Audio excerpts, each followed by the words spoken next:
So, of course, social media and the college football world have been on fire because, it's the start of a new season. It's week 1, but now it's on fire for another reason. It was announced earlier today via Pete Thamel, hope I'm pronouncing that right, on Twitter. But he says sources, the CFP, College Football Playoff Board of Managers, has decided on a 12-team college football playoff during today's meeting. Now, you know how we feel about sources, but I'm also seeing some other gentlemen on social media that I do trust, and they're kind of corroborating the tweet that he wrote. And here are my quick thoughts. If you're talking about a 12-team playoff, you've pretty much locked in all of the usual suspects to be in this playoff year in and year out. I'm talking about your Alabamas, your Ohio States, your Clemson, Oklahoma. And how do I know this? Since 2010, Alabama has never placed outside of the top 12. Not since 2010. Oklahoma has only placed outside of the top 12 once since 2010.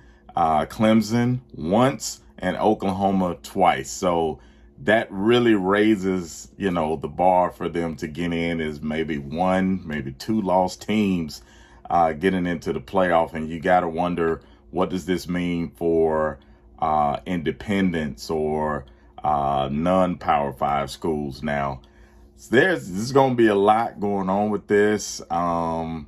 There's a great tweet by Scott Rebalis. I'm having trouble with these names today, but he says, if this proposed 12-team college football playoff were in place last year, these are the people that would have made it: Bama, Michigan, Cincinnati, Baylor, Utah, Pitt, Georgia, Notre Dame, Ohio State, Ole Miss, Oklahoma State, Michigan State. So that's actually a pretty broad range of teams there. You got Cincinnati, who made it into the 14 playoff, that will be representing the non-Power 5 schools. But I'd like to see more non-Power 5 schools in there. You would have had a 1-loss Houston last year too, but they have not gotten in. Does this put the bowl season in limbo?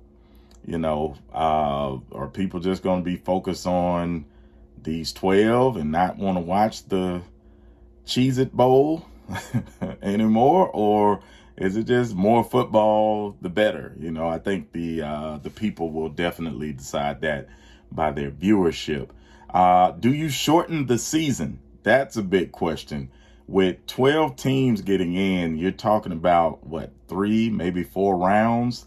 Not sure, but that's a pretty lengthy season. I think they do it at the what was once known as the D1A level. So will they shorten the season from the 12 games that it is?